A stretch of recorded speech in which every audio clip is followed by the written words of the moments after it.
ვის მიუმართოთ თუ ვთვლით, რომ მომხმარებლის უფლება დაერღვა. რა შემთხვევაში შეუძლია მოქალაქეს სურსათის უვნებლობის მოთხოვნების დარღვევის შესახებ შეატყობინოს სურსათის ეროვნულ სააგენტოს ცხელხაზზე და როგორ რეაგირებს სააგენტო შეტყობინებაზე. 4 შაბათს 18 საათსა და 18 წუთზე. ვისმინეთ რადიო ათინათის პირდაპირ ეთერში ან ვიყურეთ ინტერნეტში. იყავით ინფორმირებული და იცხოვრეთ უსაფრთხოდ. ტრადიციულად 18 საათსა და 18 წუთზე გელოდებათ კიდევ ერთი გადაცემა ძალიან საინტერესო ციკლიდან სურსათის უვნებლობის საკითხებზე რადიო ათინათის პირდაპირ ეთერში. მე ამ გადაცემის წამყვანი სოფიო ხუსიშვილი ვარ და რაც შეეხება გადაცემებს და აქტივობას. ახორციელებს ჩეხეთის რესპუბლიკის კარიტასი აებ სამეგრელოს ხმასთან თანამშრომლობით ევროკავშირის მიერ მხარდაჭერილი პროექტის სურსათის უვნებლობის სანიტარიისა და ფიტოსანიტარიის სექტორის მხარდაჭერა საქართველოში ENPARD 4-ის ფარგლებში. პროექტი თანადაფინანსებულია შვედეთის საელჩოს, ჩეხეთის განვითარების სააგენტოსა და გაეროს სურსათისა და სოფლის მეურნეობის ორგანიზაციის მიერ. პროექტს ახორციელებენ გაეროს სურსათის და სოფლის მეურნეობის ორგანიზაცია და ჩეხეთის განვითარების სააგენტო. რაც შეეხება გადაცემას, შექმნილია ევროკავშირის მხარდაჭერით, მის შინაარზე სრულიად პასუხისმგებელია აებ სამეგრელოს ხმა და შესაძლოა რომ იგი არ გამოხატავდეს ევროკავშირის შეხედულებებს. ჩვენი ყველა გადაცემა ნახეთ ჩვენს ვებგვერდზე რადიო ათინათი წერტილი.g და Facebook გვერდზე რადიო ათინათი. ასევე თუ გაგიჩნდებათ კითხვები, შეგიძლიათ ლაივის ქვეშ დატოვოთ კომენტარის სახით. რაც შეეხება ლაივ რეჟიმში გვიყურეთ Facebook-ზე, ჩვენს ოფიციალურ გვერდზე და რა თქმა უნდა გვისმინეთ FM-ზე 105 და 9. რაც შეეხება დღევანდელ გადაცემას, ძალიან მნიშვნელოვანი, როგორც სხვა წინამორბედი, მოვთხოვოთ ჩვენი უფლებების დაცვა, რომელიც ძალიან მნიშვნელოვანია თითოეული მოქალაქისთვის, ალბათ დამეთანხმებით, ვისაუბრებთ ძირითად საკითხებზე ამ თემასთან დაკავშირებით, რა შემთხვევაში და ვის უნდა მიუმართოთ თუ თვლით, რომ მომხმარებლის უფლება დაერღვა. რა შემთხვევაში შეუძლია მოქალაქეს სურსათის უვნებლობის მოთხოვნების დარღვევის შესახებ შეატყობინოს სურსათის ეროვნულ სააგენტოს ცხელხაზზე და როგორ რეაგირებს სააგენტო შეტყობინებაზე. რაც შეეხება ჩვენს სტუმარს, თუმცა მანამ სანამ სტუმარს წარმოგიდგენთ, გეტყვით, რომ აი ძალიან ხშირად ალბათ ქონიათ შემთხვევა, შეძენილი სურსათი ვადაგასული იყო, ან გაფუჭებული იყო, ან ვადა სწორად იყო მითითებული, მაგრამ არ იყო ისეთი შენახვის პირობები, როგორც საჭირო და აქედან გამომდინარე პროდუქტი არ იყო ისეთი, როგორც წესით უნდა ყოფილიყო. ამ შემთხვევაში თქვენ გაქვთ უფლება ცხელხაზზე დარეკოთ. უბრალოდ ჩვენი სტუმარი ისაუბრებს და ასევე ძალიან მნიშვნელოვანი იცოდეთ, რომ საქართველოში მოქალაქეთა ნახევარმა, ვინც სურსათის ბიზნეს ოპერატორისგან ხარვისის გამოსწორება მოითხოვა, წარმატებას მიაღწია, ასე რომ იყავით მორიგი თქვენ და ეს რა თქმა უნდა ძალიან მნიშვნელოვანი და გასათვალისწინებელია. ჩვენ დღევანდელი გადაცემის სტუმარი ვიდეო ჩართვით ვახტანგ კოვალაძე, სურსათის უვნებლობის ექსპერტი, მომხმარებლის უფლებების დაცვის პროგრამის კოორდინატორი. საღამომშვიდობის ბატონ ვახტანგ, მოგესალმებით. ძალიან დიდი მადლობა რომ გამონახეთ დრო ჩაგვერთეთ. დღესაც ძალიან მნიშვნელოვანი და გასათვალისწინებელი თემა გვაქვს და პირველი კითხვით გადმოვალ. პირველ რიგში დავიწყოთ იმით, რა ძირითადი უფლებები აქვს მომხმარებელს, როცა საქმე ეხება სურსათის უსაფრთხოებას. სურსათის უვნებლობას რომ დავაზუსტოთ, უსაფრთხოება და სხვა ტერმინია. ესე იგი, პირველ რიგში უფლება აქვს ის, რომ მიიღოს უვნებელი სიტყვა. ყველა ადამიანს აქვს უფლება რომ იგეგმოს უვნებელი სიტყვით ხელმისაწვდომი იმდროს უწევს. ასევე ითვლება იმისა, რომ იცოდეს ინფორმაცია ჰქონდეს იმ სურსათის შესახებ, რაც მოისმენთ. ყველა ის ამოწერავი ინფორმაცია, რაც წესით უნდა მოგვეწოდებოდეს ეტიკეტის მეშვეობით ან სხვა გზით. ასევე ითვლება იმისა, რომ ცოტი რაიმე დაუზიანდა და მას სამშობლობა განსაფრთხენი ადგილის ჩამხელობას იყოს შესაბამისი საშუალება იმისა, რომ მიმართოს საჩივრის შესაბამის სახელმწიფო ორგანოს და ასევე საბოლოო ჯამში ზიანის აინასტაუროს. ალბათ ძალიან მოკლედ ზოგადად ეს შეგვიძლია ძირითადი უფლებების შესახებ. მადლობა. თუ მომხმარებელმა აღმოაჩინა, რომ პროდუქტი საეჭვო ხარისხისაა, ან ეტიკეტზე არასწორი ინფორმაცია მითითებული, აი რა ქმედებები შეუძლია, როგორ უნდა მოიქცეს ამ შემთხვევაში? პირველ რიგში, როგორც თქვენ აღნიშნეთ, თქვენ შესავალში უნდა მიმართოთ გამყიდველს, მისგანაც უშუალოდ გვაქვს ეს სურსათი შეძენილი. და ძალიან ბევრი შემთხვევა იყო იმის, რომ გამყიდველებმა ამ იმპედიაში არის შემოსმება კონკრეტული ადამიანის მალაროსთან ზუსტ არამეს მოვაჭრე ფირმა ის მაღაზია იქნება და შემდეგ გამყიდველებმა დააკმაყოფილეს მომხმარებლის მოთხოვნები. ან ვთქვათ, ჩვენ ეს შედეგები გვაქვს 23 წელს ჩატარებული კვლევის მეშვეობით. და ბოლო 2 წლის განმავლობაში 23 წლიდან როცა მოხდა გამოძიება ბოლო 2 წლის განმავლობაში ვეკითხებოდი მომხმარებლებს თუ მოახდინეს რეაგირება და რა შედეგი მოყვა ამ რეაგირებას, როდესაც სურსათთან დაკავშირებული ბაგათებით გარკვეული პრობლემა შეექმნეს და ამ გამოკვლევის შედეგად აღმოჩნდა, რომ უშუალოდ მოვაჭრესთან პრეტენზიის გაცხადების შემდეგ მათი მოთხოვნა დაკმაყოფილდა, ვთქვათ, გაროდან აიღეს ვადაგასული სურსათი, ან შეუცვალეს გაფრჩებული პროდუქტი და ასე შემდეგ. მაგრამ თუ კი ვთქვათ, გამყიდველთან მოვაჭრესთან ვერ ხერხდება პრობლემის მოგვარება, ჩვენ შეგვიძლია სურსათის სფეროში მივმართოთ სურსათის ეროვნულ სააგენტოს ხელხაზრდად 15.0-ზე. და სააგენტო არის ვალდებული, რომ ოპერატიული რეაგირება მოახდინოს მომხმარებლის მიმართ. პრაქტიკაში ეს სამწუხაროდ ყოველთვის ვერ ხერხდება. არ არის შემთხვევა დაფიქსირებია, როდესაც სააგენტოს მიღებული პასუხები არ იყო გასაგები ან არადეკვატური, მაგრამ ყოველ შემთხვევაში ეს ვალდებულება არსებობს, ჩვენ ეს მექანიზმი გავაჩინა როგორც მოქალაქეებს, ეს სააგენტო ფინანსდება სახელმწიფო ბიუჯეტით ჩვენს მიერ გადასტილი დასახადებიდან, ამიტომ უნდა ვეცადოთ მაქსიმალურად ვაიძულოთ ასე კარგის გაგებით სააგენტო, რომ თავის მოვალეობები ეფექტიანად შეასრულოს. ასე რომ ეს მოუწოდებს ყველაფერს მის შესაძლებლობას ამოეწონა. რა შემთხვევაში შეუძლია მოქალაქეს სურსათის უვნებლობის მოთხოვნების დარღვევის შესახებ შეატყობინოს სურსათის ეროვნულ სააგენტოს ცხელ ხაზზე? აი წეგან რაც ჩამოთვალეთ ყველა ის შემთხვევა, როდესაც ვადაგასულ პროდუქციას დააწყდება, ან ვადაგასული არ არის, მაგრამ გაფრჩებული აღმოჩნდა, როდესაც ვთქვათ, შემომჩნევთ, რომ მალფუჭებელი პროდუქცია არწევს მათივარში, ან მათივარი გამოცდილია, არაფიდიანური პირობებია ობიექტი და ასე შემდეგ. ყველა ამ და სხვა შემთხვევებში ჩვენ გვაქვს სისხლიბო მიმართოს სურსათის ეროვნულ სააგენტოს. და ძალიან მნიშვნელოვანია, რა ინფორმაცია უნდა მივაწოდოთ სურსათის ეროვნული სააგენტოს ცხელ ხაზს? კონკრეტული პროდუქციის დასახელება, ან კონკრეტული დარღვევა, რასაც ჩვენ წავაწყდით, წარმოებლის თუ კონკრეტული პროდუქტს ეხება ეს დარღვევა, წარმოებლის დასახელება, პროდუქტის ზუსტი დასახელება, ხათ შევიძინეთ ეს პროდუქტი. კონკრეტულად რატომ ვფიქრობთ, რომ საფრთხის შემცველია, ყველა ეს ინფორმაცია იმისათვის, რომ სააგენტომ შეძლოს კონკრეტული დარღვევის აღმოჩენა. გარდა ამისა, ოპერატორი გვეკითხება ჩვენი ვინაობის შესახებ. ეს ვინაობის სამხელა საჭიროა იმისათვის, რომ არაკენჭისყრისმიერ ადამიანებმა არ მოინდომონ თავისი შეიძლება კონკრეტების შესახებ, ან რა ვიცი, პირადი რაღაცა წენის გამო შეატყობინენ სააგენტოს ისეთი ვთქვათ დარღვევების შესახებ, რომლებიც ნამდვილად არ არსებობს, რომ არაეფექტურად არ მოხდეს სახელმწიფო რესურსის დასაჭრა. ეს ვინაობა შემკობინების არ არის კონფიდენციალური, მისი გახმაურება არ ხდება, უბრალოდ ეს მონაცემები აღინიშნება თვითონ სააგენტოში და შემდეგ ასევე ამ მონაცემების მეშვეობით ხდება შეტყობინება განცხადებლის, თუ რა რეაგირება მოახდინა სააგენტომ ის შეტყობინებაზე და შესაბამისად ესეც მნიშვნელოვანია, რომ ჩვენთვის ვიცოდეთ რა რეაგირება მოხდა, რამდენად ადეკვატური იყო ეს რეაგირება და ამიტომ მნიშვნელოვანია, რომ საკონტაქტო მექანიზმი და საკონტაქტო მონაცემები დავტოვოთ.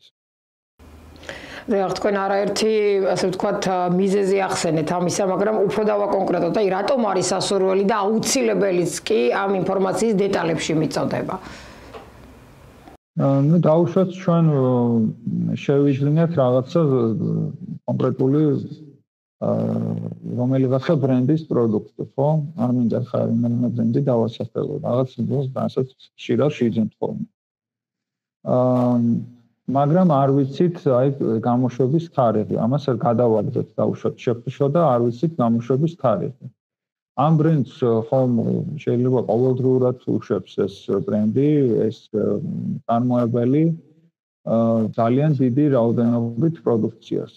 როდესაც თქვათ გარკვეული დარღვევა განავლინდება პროდუქციას, ვრცელდება მის მხოლოდ იმ პარტიაზე, რომლის ნიმუშიც აღმოსა დამძურება. დაუშვათ დღეს 10 მარტს გამოშვებულ პარტიაზე. და არა 9 მარტს გამოშვებულ პარტიაზე, ან 12 მარტს გამოშვებულ პარტიაზე. შესაძლებელია, რომ ერთ პარტიაში, სასაქმნელო პარტიაში იყოს ეს გარკვეული დარღვევა, და მეორე სასაქმნელო პარტიაში არ იყოს იგივე დარღვევა.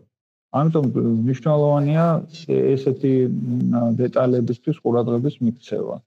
წინააღმდეგ შემთხვევაში სააგენტო ან საერთოდ ვერ მოიძიებს იმ პროდუქტს, ან ზუსტად იმ პარტიას ვერ მოიძიებს და შესაბამისად დარღვევის გამოვლის ალბათობა მცირდება. ამას დეტალებს ძალიან დიდი მნიშვნელობა აქვს. ასევე ვთქვათ, აი ზუსტი დასახელება იმ ფირმის, რომლის პროდუქციას ვიყიდოთ. ბაზარზე არსებობს არაერთი პროდუქტი, რომელსაც მსგავსი დასახელებები აქვს. და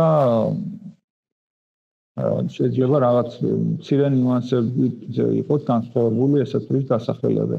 რეფერენსისგან მაგალითად ცოტა ხნის წინ აღმოჩნდა იფქლის კურსში, ანუ იფქლის კურსში აღმოჩნდა შესაძლებელი და დასხურად დაწარმო კრიტიკული შესაბამისობის გამოდენის გამო. ეს იფქლი არის იფქლის დასახელება არის სხვადასხვა ფირმას აქვს მსგავსი დასახელება. ვთქვათ, იფქლი მომიფქლი 2 არავის შეიძლება სხვაც იყოს კიდევ. ასე რომ ამან გამოიწვია საკმაოდ დიდი ესეთი მოხმა მომხმარებლებს შორის და მნიშვნელოვანია რომ ზუსტად იყოს დასახელებული ის პროდუქტი, ის ფირმა და ასე შემდეგ ყველა დეტალი რაც არის ეტიკეტზე მოცემული. იმისაც სააგენტო შეძლოს დარღვევის დაფიქსირება და შემდეგ შეავსება. დიახ, და რაც შეეხება მური კითხვას, ძალიან ბევრი თავს იკავებს. დარეკოს ხელხაძე მიაწოდეს ინფორმაცია, მარტო იმიტომ რომ შეიძლება გამჟღავნდეს ვინ არის ზოგადად, ვინ დარეკა და ასე შემდეგ. ზოგადად ძალიან მნიშვნელოვანია ალბათ დაცული იყოს ავტორი, ხო, შეტყობინებისას. ამიტომ აი რამდენად არის დაცული შეტყობინების ავტორი, რომ მეწარმე ვერ გაიგებს ან არ გაიგებს მის ვინაობას. ანუ ეს არის პირადი მონაცემები და მისი გამჟღავნება ნებისმიერი გარეშე პირისთვის არის საუშვებელი. სამშაულია და არის მე ესეთი ფაქტები არ გამიგია ყოველ შემთხვევაში რომ სააგენტოდან ან სოფლის სამართლის სამინისტროდან ან მომჩივანების შესახებ ასეთი ინფორმაციას გაეჟონოს და ესე თეორიულად საერთოდ არ არის მომორიცხული, მაგრამ პრაქტიკაში ჩვეულებრივად და კანონის შესაბამისად ეს დაცვის მექანიზმი არსებობს. პირდაპირ კანონში წერია, რომ პირადი მონაცემები უნდა იყოს დაცული და აქედან გამომდინარე ან ეს ინფორმაციის გამგზავნება არ ხდება. ეს ძალიან მნიშვნელოვანია და мотиваციაა ერთ-ერთი მომხმარებლისთვის. რა შემთხვევაში და ვის უნდა მივმართოთ? თუ ადამიანი თulis რომ მისი როგორც მომხმარებლის უფლება ირღვევა. გარდა სტუცატის ეროვნული სააგენტოსი სახელმწიფო სტრუქტურებიც არსებობს, რომლებიც მომხმარებლის უფლებებზე მუშაობენ ზედამხედველობას უწევენ სხვადასხვა წარმოების თუ მომსახურების სექტორს და საკმაოდ სხვადასხვა შორის ბევრია ასეთი ვიწყებების რაოდენობა ჩვენ საიტზე მომხმარებელი ჯიზება სპეციალური ცვილი ზედამხედველობას დაქვემდებარებული სფეროების პროდუქტების მომსახურებების და იქ შეიძლება სურვილს ნახოს რომელ სფეროში ვის უნდა მიმართოს, ვინ არის აკონტროლებელი ზედამხედველი. ზოგადად მომხმარებლის ეკონომიკური უფლებებს რაც შეეხება აქ კონკურენციისა და მომხმარებლის დაცვის სააგენტო მუშაობს. ეს შეეხება შემთხვევებს, როდესაც დავა გვაქვს მოვაჭრესთან, დავუშვათ შევიჩინეთ რაღაც პროდუქცია აღმოჩნდა ნაკლის მქონე ფოთამნაკლის გამოსწორებას მოვაჭრეს, მაგრამ ის ამას არ ასწენს დაუშვათ. ნაკლის გამოსწორებაში თანხას თხოვენ და ასე შემდეგ. ბევრი ასეთი მცხოვა არის ბაზარზე, ამის დავწუნებაც თქვენ ალბათ როგორც მომხმარებლები შეიძლება არა ესწრებო და ასეთ შემთხვევებთან დაკავშირებით შეგვიძლია მიმართოს ამ კომპონენტებსა და მქონების დაცვის სააგენტოს მათი ცხელი ხარჯი არის 15-20. და როგორ რეაგირებს სააგენტო შეტყობინებაზე, განვმარტოთ ჩვენს მაყურებელს და მსმენელს? ეს კონკურენციისა და მოხმარების დაცვის სააგენტო პირველ რიგში განსხვავებით სურსათის ეროვნული სააგენტოსგან, სადაც თქვენ ნებისმიერი სურსათის სფეროში გავრცელების შესახებ შეგვიძლია მიმართოთ, ეს უნებლობას ეხება ვთქვათ ეტიკეტირებას. მოხმარების დაცვის სააგენტოს შემთხვევაში ჩვენ სააგენტომ რეაგირება რომ მოახდინოს, უნდა იყოს უარი მეწარმის მხრიდან დაფიქსირებული მათი ფორმით. ჩვენ პირველ რიგში მეწარმეს უნდა მოვაჭრეს, ვისგანაც შევიძინოთ ესეთი პროდუქცია, მსახურება უნდა მივმართოთ მოთხოვნით, პრეტენზიით. და თუ კი ეს მეწარმე უარს ითქვას ჩვენი პრეტენზიის დაკმაყოფილი გვაძე, მაშინ უკვე შეგვიძლია მიმართოთ კონსულტაციის სააგენტოს. კონსულტაციისთვის შეგვიძლია რა თქმა უნდა მიმართოთ, მაგრამ იმისათვის რომ სააგენტომ მოახდინოს რეაგირება, უნდა იყოს დაფიქსირებული უარი. ამის შემდეგ სააგენტოს აქვს ყველა უფლებამოსილება რომ შეისწავლოს შემთხვევა, გამოიკვლიოს დოკუმენტაცია და ასე შემდეგ. ეს დოკუმენტაცია ჩვენ უნდა მოვაწოდოთ რა თქმა უნდა, მაგრამ სააგენტოს აქვს უფლება რომ მოვაჭრეს მართლაც მოთხოვნით ესეთის დოკუმენტაცია მიაწოდოს და თუ კი დაადგინეს სააგენტომ რომ სახეზმეტო მოხმარების უფლებების დარღვევა, მაშინ სავალდებულოდ შესაძლებელ მითითებას აძლევს შესაბამის მოვაჭრეს. ეს მითითება შეიძლება იყოს როგორც კონკრეტული, ასევე უფრო ფართო. დაუშვათ არა მხოლოდ ჩვენ შემთხვევაში დააკმაყოფილოთ მოთხოვნა, არამედ ზოგადად შეცვალოს თავისი პრაქტიკა. დაუშვათ თავისი ვებგვერდის მეშვეობით არ ახდენს ინფორმაციის გავრცელებას და პროდუქციის დაბრუნების პირობების შესახებ.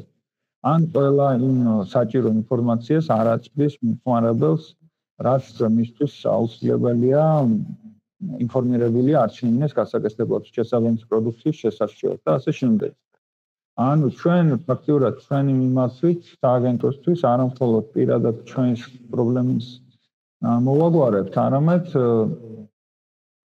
უფრო მომავალში სხვა მოხმარებლებისთვისაც შევამცირებთ დარღვევების ალბათობას და უკვე ვთქვათ გამოასწორებთ ესეთის კომპანია თავის საქმიანობის პრაქტიკას, მომავალში ჩვენც დაცული ვიქნებით და ყველა სხვა მოხმარებელი იქნება დაცული იმ სამ კომპანიას მომსახურებით თუ პროდუქტით ისარგებლებს. და ბოლო კითხვა, არსებობს თუ არა შესაძლებლობა მომხმარებელმა საინფორმაციო საკონსულტაციო, მათ შორის იურიდიული მომსახურება, მომხმარებლების უფლებების დაცვასთან დაკავშირებულ საკითხებზე მიიღოს? კი, როგორც აღნიშნე, კონკურენციისა და მოხმარების დაცვის სააგენტოში შესაძლებელია ასეთ კონსულტაციის მიღება, 15-20 არის ცხელი ხარჯი. რაღაც ზოგად რჩევთ კონსულტაციას ჩვენც ვუწევთ მომხმარებლებს, მომხმარებელი ჭის მნიშვნელობით. Facebook-ის გვერდის სატელეფონო ტელეფონის მნიშვნელობით, ასე რომ შეუძლია ნებისმიერ მომხმარებელს რომ გაითვალისწინოს. ძალიან დიდი მადლობა ასეთი ამომწორავი პასუხებისთვის, თქვენი დროისთვის, დაგემშვიდობებით, წარმატებებს გისურვებთ. მადლობა. და ბოლოს დასკვნა, მომხმარებელს აქვს სრული უფლება მოითხოვოს უსაფრთხო და ხარისხიანი პროდუქტი, უვნებელი. მნიშვნელოვანია ვიყოთ ინფორმირებული, აქტიურად მოითხოვოთ ჩვენი უფლებების დაცვა და საჭიროების შემთხვევაში მივმართოთ შესაბამის ორგანოებს. მე კიდევ ერთხელ შეგახსენებ, ჩვენი დღევანდელი გადაცემის სტუმარი იყო ვახტანგ კობალაძე, სურსათის უვნებლობის ექსპერტი, მომხმარებლის უფლებების დაცვის პროგრამის კოორდინატორი. მე ამ გადაცემის წამყვანი სოფიო ხუსიშვილი ვარ, კარგად ბრძანდებოდეთ. რით ვიკვებებით და რამდენად უვნებელია სავაჭრო ობიექტში შეძენილი პროდუქტები ადამიანის ჯანმრთელობისთვის. დაცულია თუ არა ჩვენი, როგორც მომხმარებლის უფლებები და როგორ უნდა ვიმოქმედოთ დარღვევის აღმოჩენის შემთხვევაში. გადაცემათა ციკლი სურსათის უვნებლობის საკითხებზე. ყოველ ორშაბათს, ოთხშაბათს და შაბათს, 18 საათსა და 18 წუთზე. გვისმინეთ რადიო ათინათის პირდაპირ ეთერში და გვიყურეთ ინტერნეტში.